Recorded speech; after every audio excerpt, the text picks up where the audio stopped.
오늘 하나님께서 우리에게 주신 말씀은 요한계시록 3장 1절에서 6절의 말씀입니다. 요한계시록 3장 1절에서 6절까지 말씀을 제가 받들어 봉독에 올리도록 하겠습니다. 사대 교회의 사자에게 편지하라. 하나님의 일곱 영과 일곱 별을 가지신 이가 이르시되 내가 내 행위를 아노니 내가 살았다 하는 이름은 가졌으나 죽은 자로다. 너는 일깨어 그 남은 바 죽게 된 것을 굳건하게 하라. 내 하나님 앞에 내 행위에 온전한 것을 찾지 못하였노니 그러므로 내가 어떻게 받았으며 어떻게 들었는지 생각하고 지켜 회개하라. 만일 일깨지 아니하면 내가 도둑같이 이르리니 어느 때에 내게 이르는지 내가 알지 못하리라. 그러나 사대에 그 옷을 더럽히지 아니한 자 몇 명이 내게 있어 흰옷을 입고 나와 함께 다니리니 그들은 합당한 자인 영고라. 이기는 자는 이와 같이 흰옷을 입을 것이요 내가 그 이름을 생명책에서 결코 지우지 아니하고 그 이름을 내 아버지 앞과 그의 천사들 앞에서 시인하리라. 귀 있는 자는 성령이 교회들에게 하시는 말씀을 들을지어다. 아멘. 오늘은 요한계시록 3장 1절에서 6절에 있는 본문의 말씀을 가지고 이름만 있는 교회가 되지 말자라는 제목의 말씀으로 함께 은혜를 나누고자 합니다. 오늘 본문 말씀 중에 5절 말씀을 보면은 이기는 자는 이와 같이 흰 옷을 입을 것이요 내가 그 이름을 생명책에서 결코 지우지 아니하고 그 이름을 내 아버지 앞과 그의 천사들 앞에서 시인하리라. 이렇게 우리 주님께서 말씀하셨는데 이렇게 주님 앞에서 천사들 앞에서 아버지 앞에서 생명책에 결코 지워지지 아니하고 흰옷 입은 이기는 자가 되실 수 있기를 주님의 이름으로 축복합니다. 사대 교회는 소아시아의 7교회 중에 한 교회입니다. 에베소 교회, 서머나 교회, 버가모 교회, 두아디라 교회, 그 다음에 사대 교회, 필라델비아 교회, 그 다음에 마지막으로 라오디게아 교회, 이렇게 7교회가 있는데 우리 주님께서는 이 7교회의 모습, 7교회의 행위를 현대교회 성도들에게 보여주시면서 현대교회가 주님 앞에 행해야 할 일들을 돌이키라고 경고의 메시지를 주고 있는 것입니다. 저는 이 교회에 대한 요한계시록의 말씀을 다시 한번 읽으면서 7교회에 대한 그 말씀을 여러 주일에 걸쳐서 여러분들에게 설교하려고 오늘 이 사대 교회에 대한 말씀을 들고 여러분 앞에 섰습니다. 사대 교회는 당시에 아주 사치와 부요가 대명사인 그러한 도시였습니다. 사대 교회는 상당히 높은 지역에 있었는데요. 약 400m 정도 높은 아주 고산 지역에 위치해 있었고요. 그곳에는 금맥이 많이 있어서 금을 생산하는 도시였기 때문에 돈이 넘쳐났습니다. 그리고 금을 가지고 일하는 그러한 금세공업이 아주 발달한 도시가 바로 이 사대라는 지역이었습니다. 그렇기 때문에 이 지역을 차지하기 위해 그 주위에 있는 여러 강대국들의 전쟁, 그러니까 침범을 많이 받은 지역이 그런 사대 지역이었습니다. 오늘날 마치 뭡니까? 사우디나 그쪽에 있는 페르시아만 지역에 있는 석유 전쟁과도 같은 그러한 전쟁들이 사대 지역에 많이 발생했던 거죠. 이 도시 사람들은 돈은 있지만 전쟁이 자주 일어나다 보니까 자기의 생명을 어느 종교에 의지하려는 마음이 있었습니다.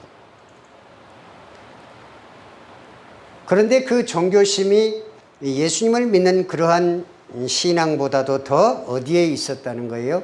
우상 종교에 더 자기를 맡기고 우상을 만들어 놓고 거기에 절하고, 여기에는 무슨 산신이 있네, 여기에는 무슨 터를 지키는 터신이 있네, 막 그러면서 이제 그렇게 우상 숭배를 했던 사람들이 많이 사대 지역에 살았습니다. 그때에 이제 그 지역에 무엇이 들어왔을까요? 복음이 그곳에 싹을 트게 된 것입니다. 그리고 이 사대에 들어온 이 복음은 이 지역의 여러 이방 종교, 또 그들의 세계관, 현실적인 욕구들과 뒤섞이게 되었습니다. 그래서 당시에 그 도시에 돈이 넘쳐났기 때문에 쾌락과 향락으로 흥청망청한 그런 도시가 바로 사대였습니다. 요즘 말로 하면 잘 나가는 도시이죠. 인천이나 또 부산, 목포, 그런 항구가 있는 도시들이 돈이 아주 많이 있는 도시가 아니겠습니까? 바로 그런 사대교회를 향해서 오늘 본문에 주님께서 말씀을 하고 계십니다. 본문 3장 1절의 말씀에 사대교회 사자에게 편지하라. 사대교회 사자는 누구의? 교회를 다스리는 천사에게. 누구에게 편지하라고요? 사도 요한에게 지금 편지하라고 주님이 말씀하시는 것입니다. 하나님의 일곱 영과, 하나님의 일곱 영은 성령님을 의미하는 것입니다. 일곱이라는 것은 완전수를 의미하는 것입니다. 하나님의 일곱 영과 일곱 별을 가지시니, 일곱 별을 가지신 이는 누구예요? 예수님이십니다. 얘가 이르시되, 말씀하시되, 내가 내 행위를 아노니, 내가 예수 그리스도께서 누구의 행위를 안다고요? 사대 교회 성도들의 행위를 아노니 너희가 살았다 하나 이름은, 살았다는 이름은 가졌으나 죽은 자다, 이렇게 말씀을 하고 있습니다. 여기서 살았다는 것은 어떤 것을 의미하는 것일까요? 육신적인 사대 지역의 사람들의 삶을 의미하는 것입니다. 그런데 영적으로 보면 죽었다고 우리 주님께서 판단하시는 것입니다. 사대교회를 살펴볼 때 겉으로는 정말 부흥된 교회였습니다. 교회도 제법 컸습니다. 그 안에는 돈이 있는 사람들도 많이 있었습니다. 그런데 주님은 왜 이런 사대교회를 향해서 죽었다고 냉정하게 판단하시는 것입니까? 주님께서 죽었다고 말씀하시는 것은 생명이 없는 상태를 의미하는 것입니다.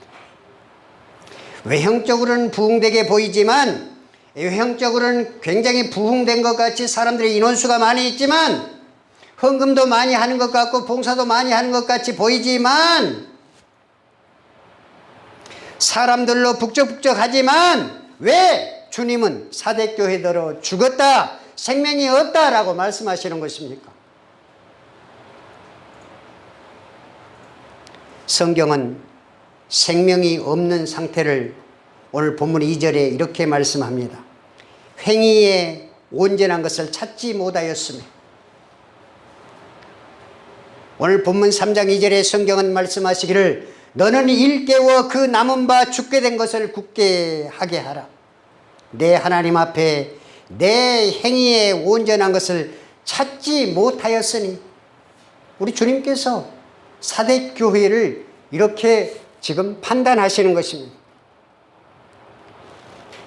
사대교회라는 기능은 있으나 도저히 하나님의 말씀대로 살아가지 못하는 모습을 보면서 기능할 수 없는 상태에 놓여 있다라고 지금 예수님은 판단하시는 것입니다. 여기서 온전하다라는 단어는 잔 그릇 따위가 비어있는 모습을 말씀하고 있습니다. 다시 말하면 이렇게 컵이라는 형태를 갖추고 있지만 이 속에 물이 없는 것입니다. 이 속에 물이 있으면 무엇에 일을 하는 것입니까? 물컵에 일을 제대로 하는 것이 물이 들어있어야 하는데 이 안에 물이 들어있으면 뭐예요? 그냥 컵일 뿐인 것입니다. 빈 껍데기만 남아 있다고 말씀을 하는 것입니다. 내가 사대교회 너희들의 모습을 바라보니까 너희들은 지금 껍데기밖에 없다, 이렇게 말씀하시는 것입니다.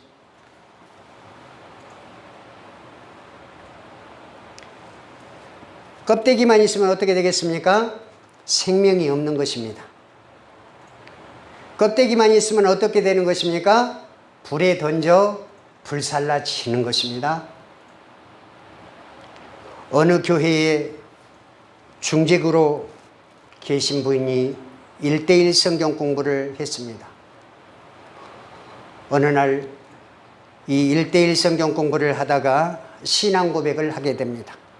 내가 이제야 십자가에 달려 죄를 사하신 예수 그리스도를 인격적으로 영접하게 되었습니다. 인격적으로 영접하게 되었다는 말씀은 마음으로 주님을 모시게 되었다는 것입니다. 제도와 간습에 습관적으로 우리 성도들은 익숙해 있습니다. 그래서 그냥 예배 시간이 되면 교회에 갔다가 예배 시간 끝나면 집에 오면 이제 일주일은 끝나버렸구나 라고 생각할 때가 있습니다. 그러나 예배는 끝난 것이 아닙니다. 여기에서 1시간 예배가 끝났다고 해서 온전한 주님의 예배가 끝난 것이 아닙니다. 내가 집에 가서도 이 예배는 연장되는 것입니다. 그게 바로 삶의 예배인 것입니다. 그 삶의 예배가 지속될 때 내가 영적으로 살아 숨쉬게 되는 것이고 껍데기밖에 없어서 불에 태우지는 그러한 모습이 되지 않는 것입니다. 그러므로 성경이 뭐라고 말씀했습니까? 오늘 계시록 3장 3절 말씀에 예수님께서 말씀하시기를 그러므로 너희가 어떻게 받았으며 어떻게 들었는지를 생각하고 어떻게 뭘 받아요? 어떻게 주님의 복음을 받았는지, 어떻게 하나님의 말씀을 받았는지, 어떻게 종의 말씀이 선포될 때 그 종의 말씀을 내 가슴 속에서 받고 소화했는지 기억하라는 것입니다. 성경이 생각하라는 것은 기억하라는 것입니다. 무엇을 기억하라고요? 복음을 어떻게 들었고 어떻게 받았는가 하는 것입니다. 주님께서 말씀하십니다. 4대 교회의 의식구조가 썩었다고 말씀하십니다. 그래서 4대 교회 성도들에게 기억하라고 경고하시는 것입니다. 4대 교회는 쉽게 말하면 도시의 상황과 맞물려 있는 교회가 4대 교회입니다. 그래서 복음이 변질되었던 것입니다. 목회자는 그 성도의 구미에 맞게 말씀을 전합니다. 마치 현대교회가 코미디 목회를 하고 이벤트 목회를 해서 많은 사람들을 모으고 헌금하게 하고 이렇게 몰려온 사람들은 자기 취향에 맞게 서로 어울리고 서로 단체를 만들고 이러한 신앙생활 속에서 복음의 핵심이 무너져 버렸다 이 말입니다. 복음의 핵심이 무엇이냐? 예수님께서 사대교회에 묻는 것입니다. 하나님께서 허락하시는 신적 생명의 존재를 잃어버렸다고 말씀하시는 것입니다. 그리고 사대교회 여러분들은 전혀 다른 곳에 목적을 두고 있다 이렇게 말씀하시는 것입니다. 사랑하는 성도 여러분, 애석하게도 오늘날 한국교회는 어쩌면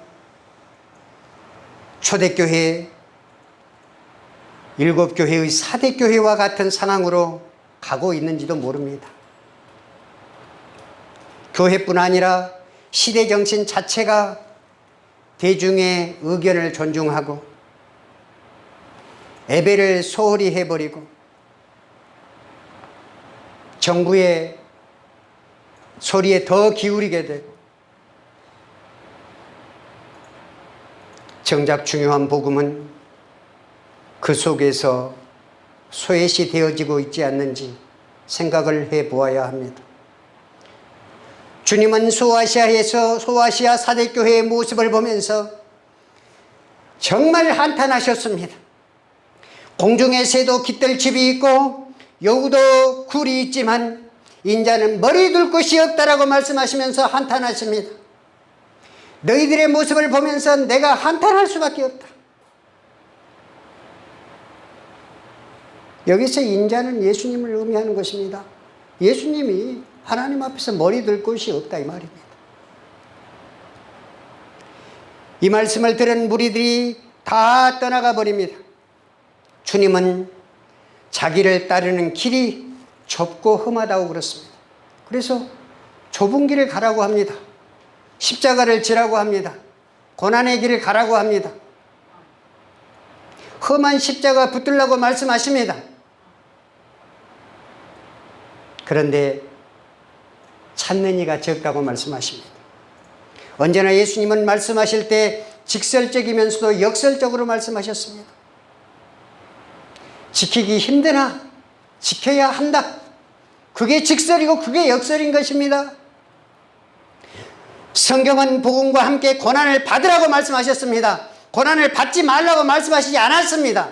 십자가를 지라고 말씀하셨습니다.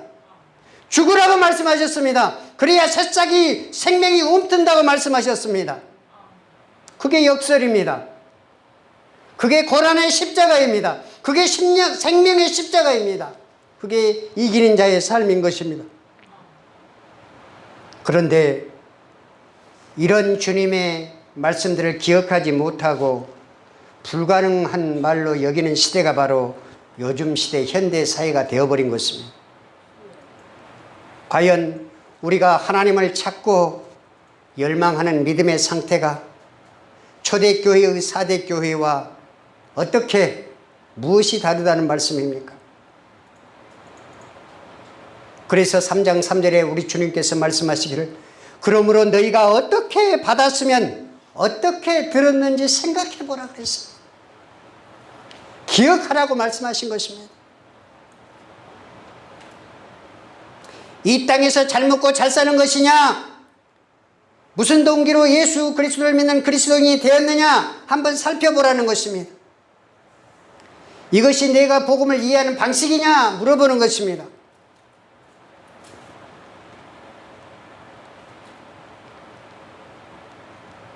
그러나 사대의 그 옷을 더럽히지 아니한 자 몇 명이 내게 있어 흰 옷을 입고 나와 함께 다니리니 그들은 합당한 자인 영고라.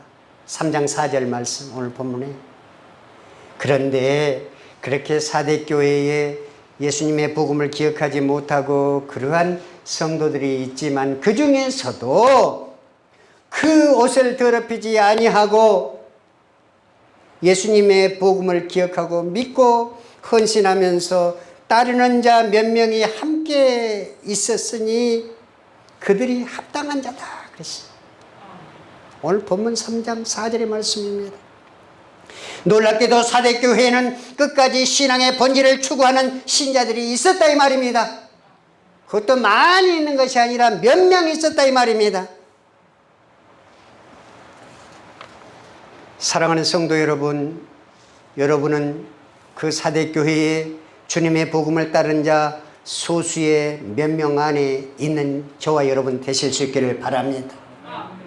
아무리 시대가 세속으로 갈지라도, 아무리 시대가 코로나19라는 팬데믹 속에서 정말 목숨을 위협하고 삶 자체를 위협하는 그런 시대가 계속 이어질지라도 우리 신앙인들은 신앙의 본질을 잃지 않아야 된다 이 말입니다. 주님의 복음을 기억해야 된다 이 말입니다. 그래야 사대교회에서 정말 복음을 기억하고 끝까지 이긴 자의 모습으로 소수에 참여했던 그런 성도가 될 수 있단 말입니다. 이런 소수 속에 함께 하시기를 바랍니다. 사랑하는 성도 여러분, 그렇다면 이 소수 속에 흰옷 입은 성도로 함께 살아갈 성도가 되려면 어떻게 해야 되겠습니까? 우리도 다시 한번 생각할 수 있어야 합니다. 주님의 선명한 복음이 무엇인가? 그리스도인의 세계관, 기독교 세계관이 무엇인가? 분명한 가치를 가지고 있어야 합니다. 분명한 자기 인식이 있어야 하는 것입니다. 세상 사람 모두가 다 그렇다라고 해도 우리 기독교인들은 그것이 아닙니다. 우리 복음 하나님의 입장에서는 그것이 아닙니다. 예배를 지켜야 합니다. 예배를 드려야 합니다. 안희한 목사님이 유튜브에 보면 굉장히 많은 노력을 하면서 예배를 지키기 위해서 수고하고 있는 손현보 목사님이랑 수고하고 계시는데, 그들의 모습이 세상에서 보는 사람의 모습으로서는 별로 무가치하게 느껴지지만, 그리스도인으로서는 왜 그 목회자가 그렇게 예배를 회복하기 위해서 힘쓰고 있는지 생각해 보아야 하는 것입니다. 함께 동역의 마음으로 예배를 살리는데 앞장서는 것이 크리스찬인 것입니다. 예배의 가치를 살려야 합니다. 세상 사람들이 다 오케이 할지라도 나는 아니야. 그게 자기 가치관 아니겠습니까? 자기 가치관이 뚜렷해야 하는 것입니다.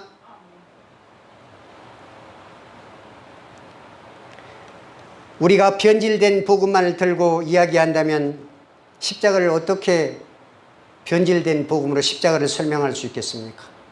십자가를 감히 설명할 수 없는 것입니다. 우리가 복음과 함께 지금 고난받고 있다고 한다면 이러한 십자가의 요청이라는 절박한 그러한 요청 앞에 무릎 꿇고 주님을 부르면서 우리가 그걸 대변할 수 있는 것입니다. 왜 교회에 이렇게 사람이 많이 나오지 않지? 지금? 새벽부터 왜 수많은 사람들이 거리에 진을 치고 밤을 새우고 있지? 그 속에 무엇이 깔려 있는지 들여다볼 줄 알아야 합니다. 그냥 많이 모여 있으니까 다 좋다고, 다 잘한다고 생각하지만 기독교적인 세계관을 가지고 그것을 잘 들여다 보아야 합니다. 혹시나 복음이 변질된 부분이 없는지, 복음이 훼손되지 않았는지, 그래서 어떻게 하면 주님의 나라와 그 의의를 이루는데 그리스도인으로서 일조할 것인지를 생각하고 기억하는 것입니다. 지키는 것입니다. 오늘 하나님께서는 죽은 교회를 살리기 위해서 코로나19를 통하여서 우리 성도들에게 인내를 배우게 하고 깨어 기도하라고 경고하시는 줄 믿으시기 바랍니다. 저는 어제와 그제 두 권의 책을 읽었는데요. 스폴전의 요한계시록 강해를 읽었고, 또 존 메가더 목사님의 일곱 교회 경고라는 책을 읽었습니다. 스폴전 목사님이 이 요한계시록 강해 4대 교회의 모습 속에서 어떤 말씀을 하셨냐? 오늘날만큼 교회가 4대 교회와 흡사한 시대를 또 찾아볼 수 있겠습니까? 그러니까 오늘날 교회의 모습이 4대 교회의 모습과 같다는 말씀입니다. 그리고 오늘날 교회가 그보다 더 했으면 됐지 더 못하지 않다는 말씀입니다. 4대 교회의 모습을 어떻게 말씀하셨냐면 깨끗하지 못했다 그랬습니다. 다른 말로 표현하면 더러워졌다 그랬습니다. 그런데 교회의 모습이 더러워졌는데 그 속에 특별한 자 몇 명이 있다고 말씀했습니다. 오늘 본문에서 분명히 소수가 있다고 그랬지 않습니까? 복음을 지키는 소수가 있다고 말했지 않습니까? 그리고 결론적으로 뭐라고 말씀했냐면 이들에게 특별한 보상이 기다리고 있다 그랬습니다.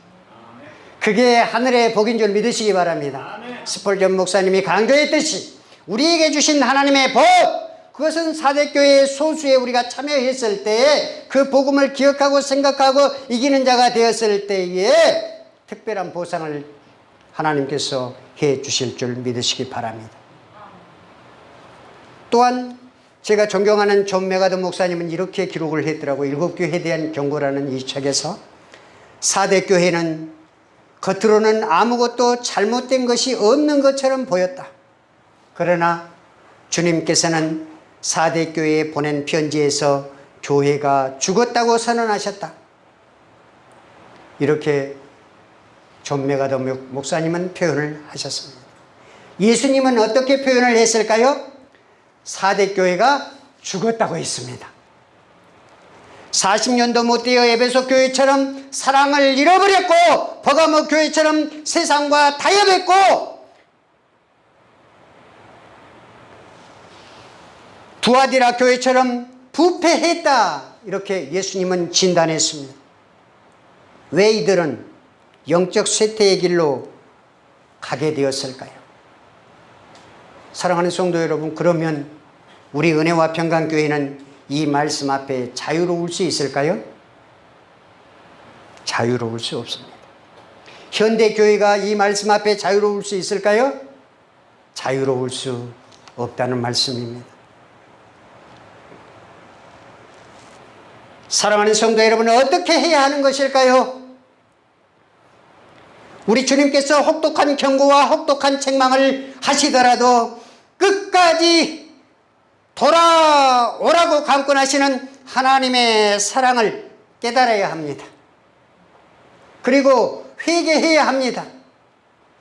통곡의 눈물을 흘려야 합니다. 그래야 은혜의 길을 열어주십니다.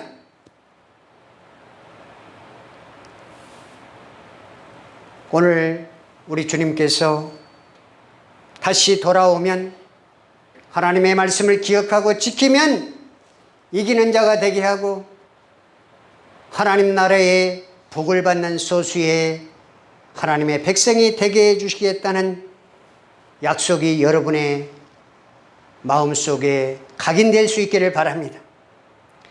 저와 여러분 모두 이기는 자가 되어서 하나님께서 예비하신 완전한 구원을 경험하는 복된 은혜와 평강교회 성도 여러분, 그리고 온 세계 만민 하나님의 백성들 교회가 되실 수 있기를 주님의 이름으로 축원합니다.